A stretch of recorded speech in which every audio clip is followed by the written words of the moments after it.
and this the speech today in Jeddah at the Arab League. So a huge amount of diplomatic activity through the course of the last few hours. Let's speak to Kristine Berzina, who's the managing director of the German Marshall Fund, an American think tank. Kristine, thank you so much for being here on the programme. Lots to get through. Let's start with the sanctions the G7 are talking about. What did you make of that, and why are we still seeing new package of sanctions a year in?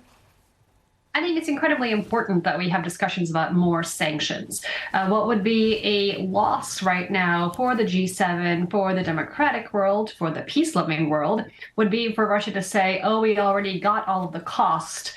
We figured out how to deal with it. Let's move forward. Instead, what we're seeing at the G7, and with a lot of leadership from the UK, from Rishi Sunak, is a decision to increase the sanctions, to continue to increase the cost, to close loopholes on that would allow Russia to still make a lot of money, produce weapons, fund its war effort. It's important for Russia to see, and more importantly, almost for China to see as well, that there is ongoing pressure from the G7 countries on aggressors, on those who do unspeakable things in the international system. And it's important that we're seeing a greater discussion right now about luxury items affected. Rishi Sunak talked about the no longer being able to import Russian diamonds. This isn't just about some of the big things. You know, we had energy conversations at the very beginning, but this is about really looking at where Russia derives wealth and making sure to turn the screws so that Russia doesn't think that it can win also for its own benefit long term after doing something so shocking on the world stage. One of the quotes was 60% of Vladimir Putin's war chest has been immobilized. In terms of impact, in terms of pressure, what is your assessment on the impact the sanctions currently have had and what we've heard about today? Well, I think it's, of course, incredibly significant for all of the measures that have been taken thus far. If you look at the oil price cap, Russia isn't able to sell the oil on the world stage to most countries in the way that others have. They have been needing to innovate to take out of their own reserves to make sure that their critical industries keep functioning.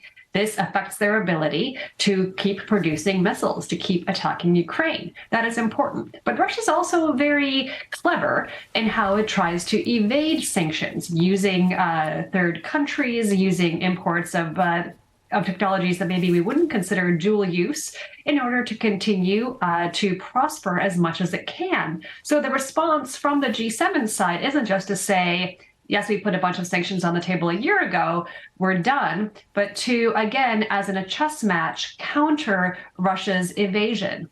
And so, again, here, we're showing the strength of the G7 and a really combined effort by this developed world to say that what Russia is doing is unacceptable.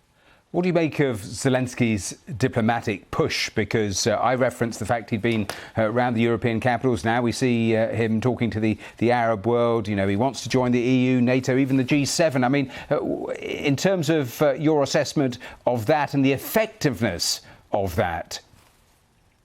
It is incredibly important for him to be in the Arab world, for him to tell his own story and the story of the Ukrainian people and what they have experienced in the last year and earlier. Russia has a tremendous advantage with the narrative it spins through its disinformation networks around the world, in particular across the Middle East, in North Africa, in Latin America. There are countries that are incredibly receptive to President Putin's stories about the importance of his war and the wrong that NATO countries, that Ukraine and others have cast. Now, for President Zelensky to say he isn't just somebody in a bunker, but is a head of state who has survived and has survived very well this long war and can come and speak leader to leader and command respect much in the way that Russia does. This is really significant. And we're looking forward to perhaps President Zelensky joining the G7 in person, perhaps not.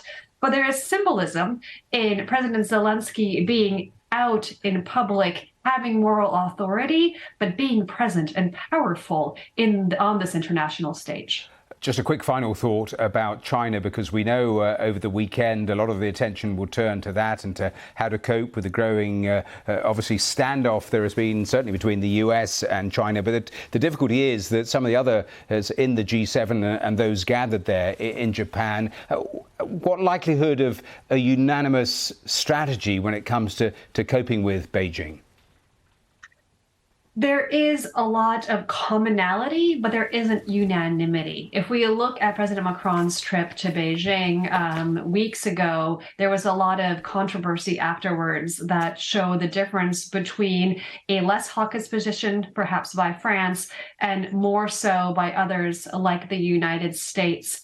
The common ground that we're going to see in the G7 on China isn't going to probably go as far as what many in the US here in Washington or even many in Japan would like.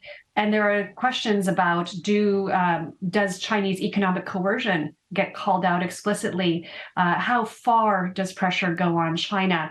It's really important to show the fact that there is a lot of common ground, but Beijing will certainly be looking to see how far that goes and what is across the red line. Kristine, we have to leave it there, but great to talk to you. Thanks for joining us live from Washington.